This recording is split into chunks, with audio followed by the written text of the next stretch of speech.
Андан кийинкиси атыр себилген дубал, килем, шейшептерге кол тийгизгенге болбойт. Буну атайын айтып жатабыз, анткени мисалы Каабанын дагы кээ бирки жерлерин атайын жыпар жытты сүйкөп коюшат. Анан жанагы тыгын болгондо Каабанын дубалына барып алып, Аллах Тааланын ыйык үйүн кармаганыңызда ошол жыт колуңузга сиңип калышы мүмкүн, жыттанып калышы мүмкүн колуңуз. Ошондуктан ал нерсени кылбай эле койгонуңуз жакшы. Жанагы эгер жыпар жытты сепкен жерлер болгон болсо, бул нерселерден алысыраак болушуңуз керек болот.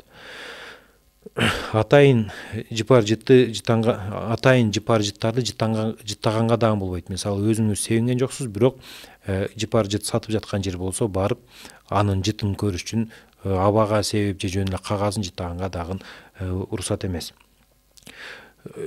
Жыттуу аябай буркурап жыты жыттанган мөмө жемиш дагы жегенге жакшы эмес. Мисалы көбүнчө ал жакта апельсин коюп коюшу мүмкүн, мандарин коюп коюшу мүмкүн. Ошол өсүмдүктөрдүн дагы мөмөлөрү аябай катуу жыттангандыктан, аны кармагандан кийин колуңузда жыт калып калгандыктан, аны кармабай жебегениңиз жакшыраак талаштан чыгышыңыз үчүн.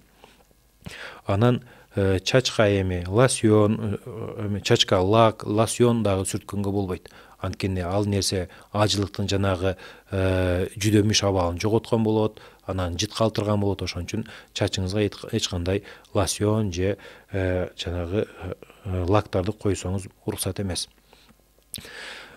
Бунун баары ихрам абалында болуп калды. Жалпы ажылык эмес, ихрам абалында жанагы эркектер 2 чарчы кездемеге оронуп жүргөн абалында ушул нерселерди кылганга болбойт.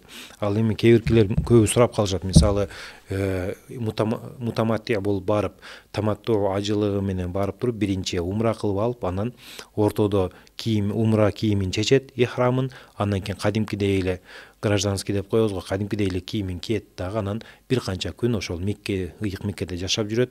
Анан ажыга бараарда кайра ихрам оронот. Ошол экөөнүн ортосундагы жашоосу бул кадимкидей жашоо болот дагы. Ихрамда тыюу салынган нерселер ал кезде уруксат. Болгону ихрам, мен азыр айтып жаткан тыюу салынган нерселер качан болот экен?